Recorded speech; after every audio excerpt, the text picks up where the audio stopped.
So it would seem Les Paul Goldtops are like buses. You wait for ages for one and then two turn up at the same time. Bizarrely, I've had two 56 Goldtop replicas turn up for some repairs and set up. They are owned by different people. It's just purely coincidental that they've both turned up now. First one is an Epiphone. According to the serial number, it's Korean and dates back to March 2003. So it's got a fair amount of years under the belt and it's up for sale, and the owner wants to do the right thing, so he's bought it into me just to make sure that everything is absolutely tip top on it, put some new strings, get it set up, etc. And the other one is a Hohner L90, which is their version of the 56 Les Paul. This one dates from somewhere in the 90s, I believe, early 90s, and this one conversely has just been bought and has a few little issues that need sorting out. Hopefully there's nothing major on either of them. I'm going to make this into 2 episodes because I think there's just too much work for one. So I'm going to start with the Epiphone, we'll get that sorted out, and then in the next episode we'll get onto the Hohner and get that sorted as well. Okay, so we'll get the Hohner out of the way and we can make a start on the Epi. Okay, so I've just tuned this up and I've discovered the first problem. Someone's put the tuners on the wrong way round. So these are obviously replacement because they're gold and the rest of the hardware is chrome. And somebody has put them on backwards, and I get the feeling that was maybe to match up with the existing screw holes. So the first thing I need to do is get these removed and switched round into the right orientation.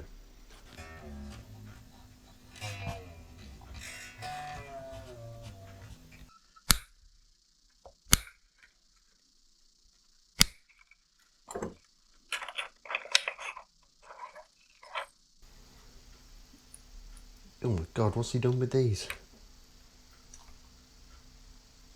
I have absolutely no clue how he's managed to get these on so badly. This is going to be an absolute nightmare. 1 eternity later. 25 minutes to get the strings off. That is utterly ridiculous. They were tied on with some weird knots and it was just an absolute nightmare. Now, regular viewers will know that this place is kind of renowned for its zen-like tranquility, but the last 25 minutes it's been like Milehouse Studios. The air has been absolutely blue. I always try and encourage people to do stuff on their own guitars, get involved, kind of have a go. But seriously, if you are this inept, please just leave it to a grown-up.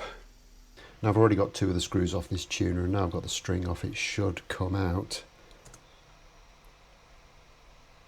And straight away there's a broken screw. Seems the same guy who put the strings on, put the tuners on. Okay, and I'm going to take this very, very delicately.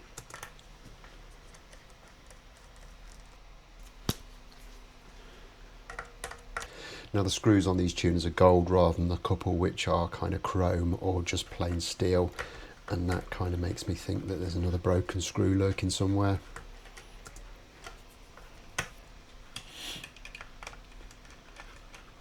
And this chrome one is as tight as you like.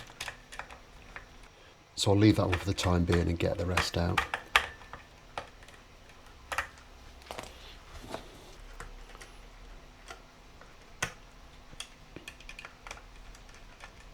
So I'm going to go in with a slightly bigger screwdriver, but that screw is completely and utterly buggered. So there's nothing for it. I'm going to cut a slot in there so we can get a slotted screwdriver on it and get it out that way.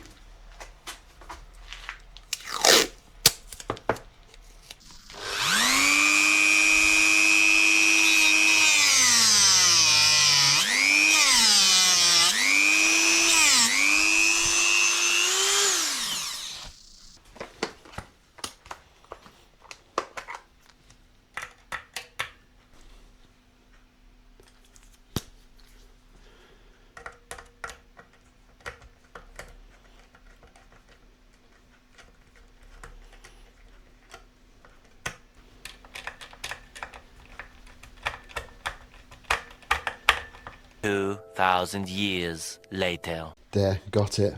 And as predicted, there's another broken screw under there, which is why they've used that manky chrome one. There, that seems to have got it. That's coming out nicely now.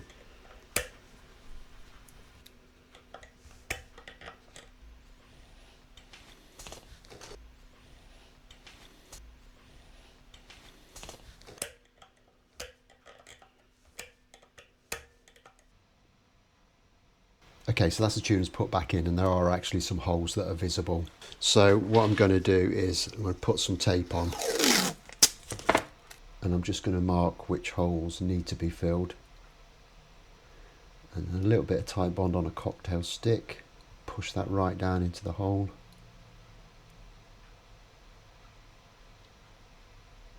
And trim that off.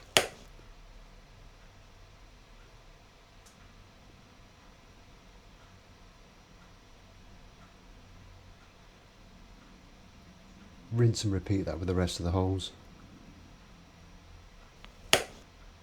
And then I'm going to go inside for an hour and practice some mindfulness while that glue dries. Okay, so those have dried up nicely now, so I'm just going to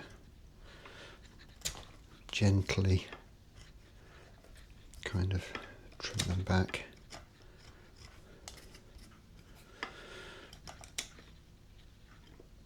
Just a nice sharp chisel. And I've kind of checked the bottom edge of this to make sure there's no kind of burrs on there that are going to scratch the lacquer. And the back of this headstock does look quite ugly. There's a lot of don't know what on it. It might be muck, it might be where it's been damaged by having these tuners messed around with so much. So I'm just going to give it a quick once over with some colour restorer just to clean it all up a little bit.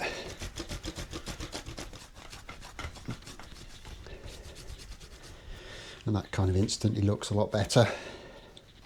And I'm not going to kind of go mad and refinish where I've plugged those holes or anything, but what I will do is I've got a little bit of cherry red stain here.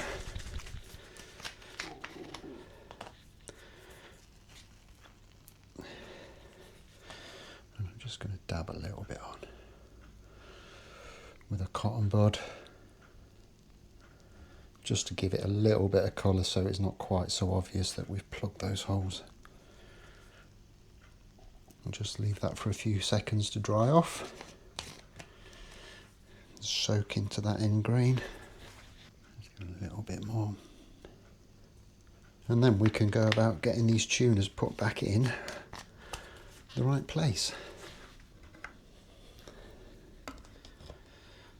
And to fit these back in again, I've just got an appropriate sized drill bit there. The little screws are about 2mm, so I've got 1.5mm in the drill. I've got a little tape flag on so I don't drill all the way through, and I'm hoping I'm going to miss any of the broken screws that are in there.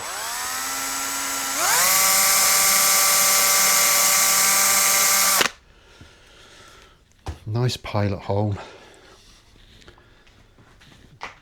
And some wax onto the thread so it lubricates itself on the way in. And I'm just going to gently thread that in, and if I feel that it's kind of tightening at any point before it's kind of seated all the way down, I'll just back it out and go again.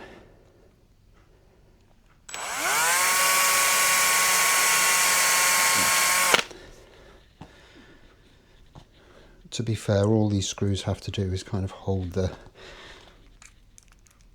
tuner in place. They don't have to be cranked down super tight.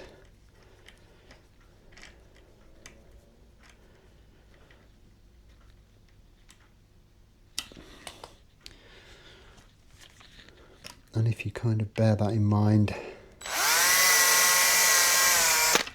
pilot drill them and wax them. Hopefully you won't have too many problems.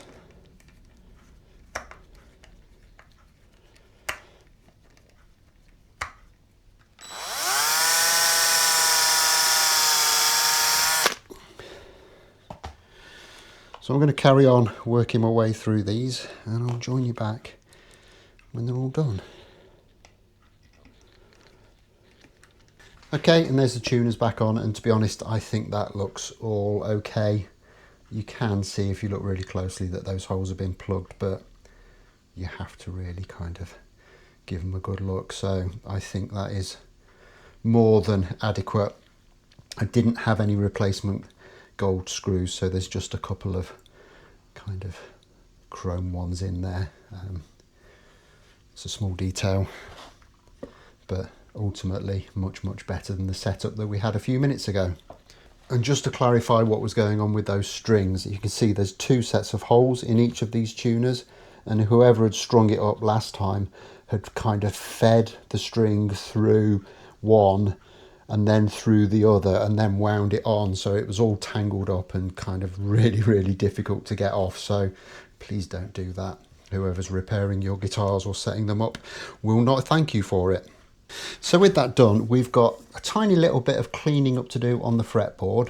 The frets themselves aren't bad. There's a tiny little bit of munch on the kind of top 3 or 4. Looks like it's been used for a lot of cowboy chords, and there doesn't seem to be anything down the rest of the neck, so that is easily kind of good enough to proceed with. I can't see any point at all in doing any fret work on those because they are fine. All I'll do is I'll just give them a little bit of a clean up, get them a little bit shinier. But before I do anything with the frets, there is quite a lot of gunk and DNA, to put a no finer point on it, on this fretboard. So I'm just going to clean that up first, and all I'm going to do really is I've just got some isopropyl alcohol and a bit of tissue, and I find that this kind of cleans fretboards up really nicely. You need to be careful that you're not kind of taking all the oil out of the fretboard, but to be frank, this one seems as dry as can be, so I don't think that's going to be a problem, because we're going to have to put a load of oil into it anyway. But you can see that was minging, but thankfully, because it's only had cowboy chords on it, it was only minging for the first few frets, and that's looking a lot better. And then I'm just going to take one of these fret erasers and just give them a quick once over, just to get any oxidisation off there. And then a liberal dosing of lemon oil.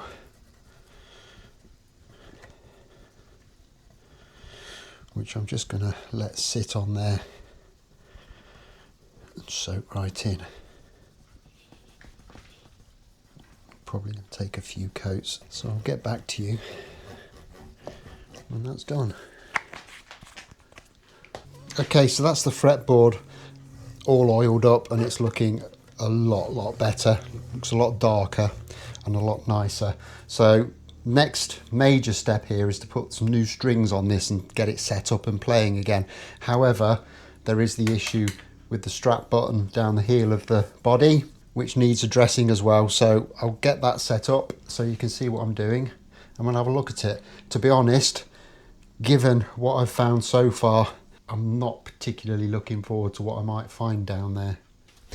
And immediately I can see there's no felt on that, which is not filling me with confidence, and that is coming out way too quick. And as you can probably see there, somewhere someone's shed is missing a screw on their door hinge. You can go in the bin. I think the chances are here that this hole might be a bit too big. Yeah, that's never going to tighten up in there, so we need to plug that before we do anything else. But luckily I'm prepared for these eventualities, and what I've got here is, it's a bamboo kitchen skewer, which we can glue in there. I'm going to cut that off flush, I don't think there's any need to wait for the glue to dry.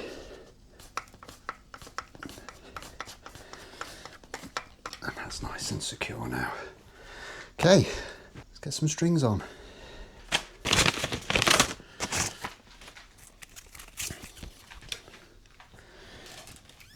Now you've all seen me string stuff up before, and I'm not going to bore you with the whole process. The only thing I will say is that you don't string them through the multiple holes in the tuners 6,000 times. Personally, I like to just put them through once, firm pressure down on the string so it's feeding underneath where you've put it onto the tuner post, and then wind it round so you've got a few winds on there. And for me, that has always been absolutely all you need to do to make sure that things stay in tune nicely. So I'll get the rest of the strings on and we can come back and get this thing set up.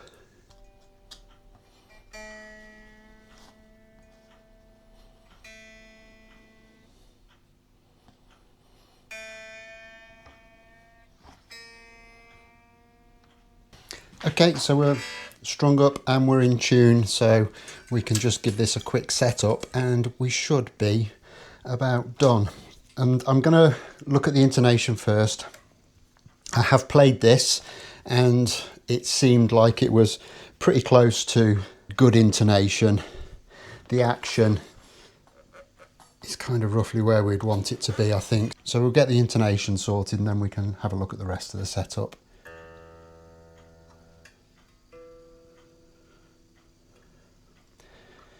Bottom is okay.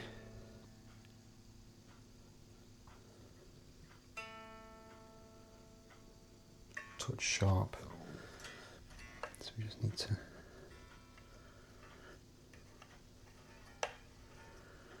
go back a bit on that.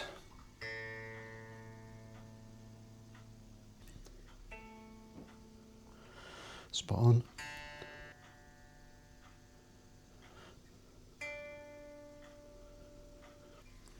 Touch flat.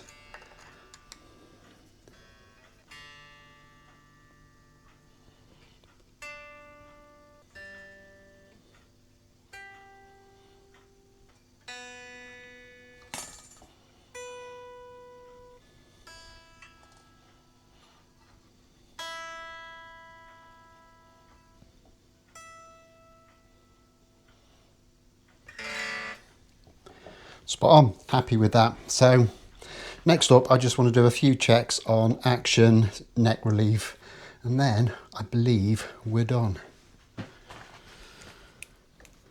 And when I had a look at this before we started to work on it, the neck relief was about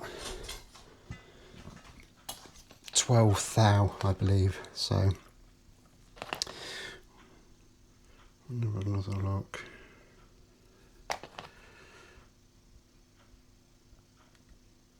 Yeah, that's spot on 12 thou, which is a little bit kind of fat for some people's liking, but I think that is more than okay. And if we just check the action, we're about 1.5 mil on the high E string and a fat 1.5 mil on the low E string. So for me, that is absolutely spot on. Now, the other thing that was mentioned to me was that this was being a little bit noisy when you plugged it in. So we'll get the amp turned on and we'll just see what's going on with that. And that's turned on, and to be honest,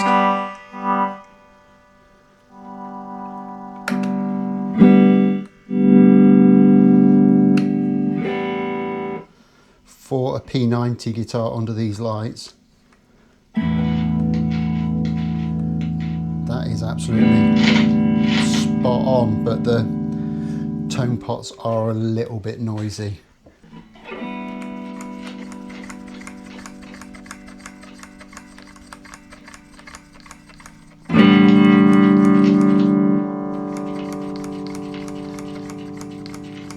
pots are a little bit scratchy, but that's just through lack of use. I was told by the owner that he hasn't played this guitar an awful lot at all since he got it, so I get the feeling it's been sat a lot, and these pots are just a little bit grungy. If this wasn't working, I'd drop the pots out of the body and just get some switch cleaner in there, but that seems to be working absolutely fine. So in terms of the electronics and everything, everything's working okay. The switch tip is missing. You might have noticed that. The owner's got a new one, so he's going to put one of those on when he gets it back. So we'll just get these strings cut down to a usable length, and we're pretty much good to go then. Now you might ask the question, why did I go to all that trouble to swap these tuners around when to all intents and purposes they were working okay, just backwards? And my rationale is this guitar is going to be up for sale soon, and it's kind of like the brown M&M scenario with Van Halen. If you're not familiar with that, Van Halen always had on their rider that they wanted certain things provided in the dressing room, one of which was a bowl of M&Ms, but no brown ones. Now, a lot of people thought that was just them being fussy, but what in fact it was their management laying a little bit of a trap, because what they would think if they found brown M&Ms is, they haven't done that job properly, what else am I looking for? And then they would go through the entire contract with a fine tooth comb to make sure that everything had been done as they requested it. And that's kind of analogous to the situation with these tuners.